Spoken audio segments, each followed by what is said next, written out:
आज स्टार्ट करते हैं लाइपोसोम्स के साथ, जो कि टैबलेट्स और कैप्सूल्स की तरह ड्रग डिलीवरी सिस्टम का एक टाइप है। लाइपोसोम्स के स्ट्रक्चर पर आते हैं। यहाँ बाहर की तरफ और एकदम अंदर की तरफ आप देख सकते हो कि आपके पास हाइड्रोफिलिक कंपोनेंट्स प्रेजेंट है, जिन्हें हेड्स कहा जाता है। हाइड्रोफिलिक यानी कि पानी से प्यार करने वाले। और बीच में आपके पास प्रेजेंट है हाइड्रोफोबिक टेल्स, यानी कि पानी से नफरत करने वाले जो कंपोनेंट्स हैं उन्हें टेल नाम दिया गया है। अब आपको पहले से पता होगा कि हमारी जो मेडिसिन्स होती हैं, हमारे जो ड्रग्स होते हैं, वो या तो हाइड्रोफोबिक हो सकते हैं, यानी कि उनकी पानी के लिए अफ़िनिटी बहुत कम है। हाइड्रोफिलिक हो सकते हैं, यानी कि उनकी पानी के लिए अफ़िनिटी बहुत हाई है। या फिर एम्फीपैथिक हो सकते हैं, यानी कि उनके कुछ हिस्से को पानी के लिए अफ़िनिटी है, बाकी के हिस्से को लिपिड के लिए अफ़िनिटी है और पानी से नफ़रत है। सिंस लाइपोसोम्स के पास हाइड्रोफिलिक हेड भी होता है और हाइड्रोफोबिक टेल भी होती है, इस वजह से आपके पास ड्रग कोई भी हो, चाहे वो हाइड्रोफोबिक हो या हाइड्रोफिलिक हो, आप लाइपोसोम्स में इंक्लूड कर सकते हैं। क्योंकि हाइड्रोफोबिक ड्रग्स लाइपोसोम्स के हाइड्रोफोबिक रीजन में रह सकते हैं। हाइड्रोफिलिक ड्रग्स लाइपोसोम्स के कोर में रह सकते हैं, जहां पर आसपास बहुत सारे हाइड्रोफिलिक हेड्स हैं। और एम्फीपैथिक ड्रग्स यहाँ पर कहीं बीच में रह सकते हैं। अब आते हैं लाइपोसोम्स के कुछ इंपॉर्टेंट फीचर्स पर, जिसमें से सबसे पहला पॉइंट सबसे इंपॉर्टेंट है कि लाइपोसोम्स सेल्फ असेंबल हो जाते हैं वाटर में, यानी कि खुद से ही फॉर्म हो जाते हैं वाटर में जाने के बाद। इसका रीजन ये है कि आप इमेजिन करो कि यहाँ पर बाहर वाटर है, तो आप देख सकते हो कि यहाँ पर ये सिंगल यूनिट जो है, जिसमें एक हाइड्रोफिलिक हेड है, एक हाइड्रोफोबिक टेल है, उसने उसको इस तरह से अरेंज कर लिया है कि बाहर वाटर जो है उसके कांटेक्ट में सिर्फ हाइड्रोफिलिक हेड ही है। और यहाँ पर बीच में जो हाइड्रोफोबिक टेल है वो वाटर से कंप्लीटली प्रोटेक्टेड है। सेकेंड पॉइंट है कि ये ड्रग डिलीवरी सिस्टम्स की तरह एक्ट कर सकते हैं, ये हमने ऑलरेडी देख लिया।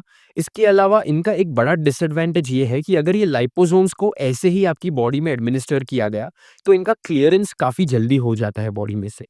इसको अवॉइड करने के लिए आप पीईजी के साथ इन्हें कोट कर सकते हो, जिससे कि इन्हें स्टेल्थ मिलेगी। स्टेल्थ का मतलब ये है कि आपकी बॉडी में जो इम्यून सिस्टम का रिएक्शन होगा लाइपोसोम्स के अगेंस्ट, उसे मिटिगेट किया जा सकता है पीईजी के कोटिंग के साथ। इसे कहा जाता है स्टेल्थ। नेक्स्ट पॉइंट पर आते हैं। लाइपोसोम्स एक बार आपकी बॉडी में चले गए, उसके बाद वो सेल्स में ड्रग्स को रिलीज करके अपनी एक्टिविटी दिखाते कैसे हैं, इसके दो मैकेनिज्म्स हो सकते हैं। सबसे पहला मैकेनिज्म है एंडोसाइटोसिस। इसमें आप देख सकते हो कि लाइपोसोम्स डायरेक्टली सेल के अंदर घुस गया है और वहां पर जाकर वो डिग्रेड होकर ये सभी ड्रग्स को रिलीज करेगा। तो ये एक मैकेनिज्म हुआ। इसके अलावा फ्यूजन से भी ये ड्रग्स रिलीज हो सकते हैं। यहाँ पर आप देख सकते हो कि आधा लाइपोसोम है और आधा सेल है, ये दोनों फ्यूज हो गए हैं। और लाइपोसोम के अंदर जो ड्रग्स या जो कंटेंट प्रेजेंट है, वो डायरेक्टली सेल में ट्रांसफर किया गया है। एक और फीचर ये है कि ये लाइपोसोम्स हमारे सेल मेम्ब्रेन में जो बाइलेयर प्रेजेंट होता है उससे काफी सिमिलर होते हैं, जो कि हम आगे जाके एडवांटेजेस में भी डिस्कस करेंगे। क्लासिफिकेशन पर आते हैं। इन्हें दो क्राइटेरिया के बेसिस पर क्लासिफाई किया जाता है। एक तो इनकी साइज या इनका डायामीटर कितना है, और दूसरा इनमें कितने लेयर्स हैं। पहले क्लासिफिकेशन पर आते हैं। बेस्ड ऑन साइज इन्हें दो कैटेगरीज में डिवाइड किया गया है। अगर इनका डायामीटर 20 से 40 नैनोमीटर तक है, तो इन्हें स्मॉल यूनिलैमेलर वेसिकल्स कहा जाता है। अब ये यूनिलैमेलर क्या है, ये हम आगे जाके देखेंगे। और अगर इनका डायामीटर 100 नैनोमीटर से ज्यादा है, तो इन्हें लार्ज यूनिलैमेलर वेसिकल्स कहा जाता है। सेकेंड टाइप के क्लासिफिकेशन पर आते हैं। Based on number of layers, एक है आपके पास यूनिलैमेलर वेसिकल्स, दूसरा है मल्टीलैमेलर वेसिकल्स। यूनिलैमेलर में आप देख सकते हो कि आपके पास सिर्फ एक ही बायलेयर है, यानी कि यहाँ पर हाइड्रोफिलिक हेड का पूरा एक लेयर, यहाँ पर हाइड्रोफिलिक हेड का पूरा एक लेयर, और इनकी टेल्स इनसे अटैच्ड है।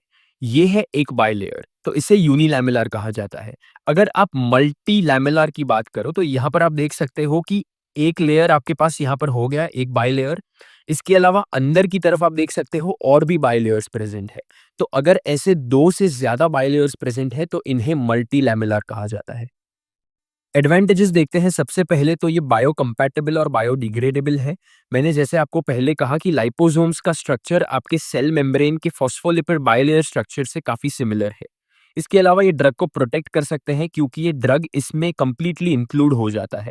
इसके अलावा अगर आप सरफेस पे कुछ मॉडिफिकेशंस करो, तो टारगेटेड डिलीवरी आसानी से पॉसिबल है। तो इसमें पॉसिबिलिटीज एंडलेस है। और ड्रग की सल्यूबिलिटी भी इस मेथड से इंप्रूव की जा सकती है।